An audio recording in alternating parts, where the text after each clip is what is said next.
સુરતમાં પ્રતિબંધિત ચાઇનીઝ દોરી મુદ્દે પોલીસ દ્વારા કાર્યવાહી કરવામાં આવી રહી છે।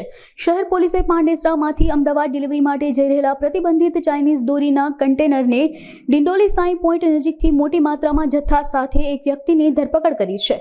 તેમજ એલસીબી ઝોન 2 દ્વારા 2 શખ્સોને વોન્ટેડ જાહેર કરવામાં આવ્યા છે। આ ઉપરાંત 11 લાખની કિંમતના પ્રતિબંધિત ચાઇનીઝ દોરીનો જથ્થો કબજે કરવામાં આવ્યો છે। સુરત શહેરની ઝોન 2 એલસીબીને ઇન્ફોર્મેશન મળી હતી કે ડિંડોલી વિસ્તારમાંથી ચાઇનીઝ દોરાનો એક મોટા પ્રમાણમાં જથ્થો પસાર થનાર છે, જે બાબતે અમે વોચ રાખી હતી।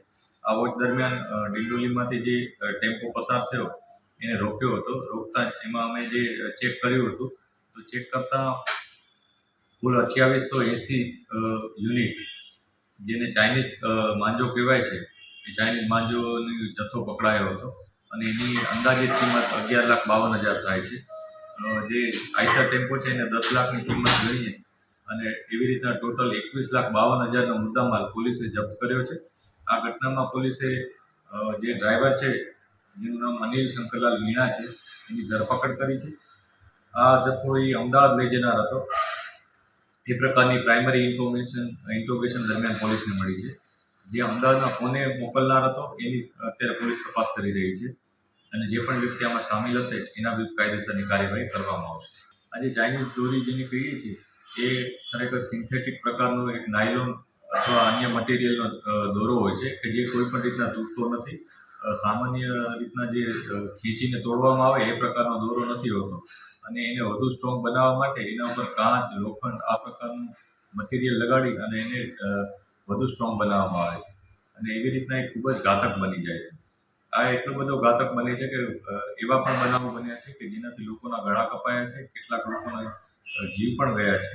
પક્ષીઓને પણ કેટલાય પક્ષીઓના નિર્દોષ પક્ષીઓ કે જેઓ આકાશમાં ઉડતા હોય છે એમના પણ જીવ ગયા છે અને આવી રીતના સમગ્ર પર્યાવરણ માટે ચાહે માનવજાત હોય કે પશુ પક્ષીઓ બધા માટે આ ઘાતક છે। ઉત્તરાયણના દિવસે પણ ઘણીવાર છત ઉપર જ્યારે લોકો પતંગ ઉડાડતા હોય ત્યારે આ પ્રકારનો માંજો હોય એ નુકસાનકારક સાબિત થાય છે। આ કારણેસર જ એને પ્રતિબંધિત જાહેર કરવામાં આવ્યો છે અને અમારી પણ લોકોને અપીલ છે કે આપ બિલકુલ આ પ્રકારના માંજા માટે કોઈ પણ જાતની ડિમાન્ડ ના કરશો। આ આપણા તમામના હિતમાં છે, કેમ કે જે માંજો વાપરે છે લોકો એને ખબર નથી હોતી કે આ માંજો કયા વ્યક્તિના ગળા પાસે આવશે અથવા કયા પક્ષીને અડશે અને કોઈના માટે પણ આ ઘાતક હોવાથી મારી વિનંતી છે કે આપ આવું નહીં કરશો।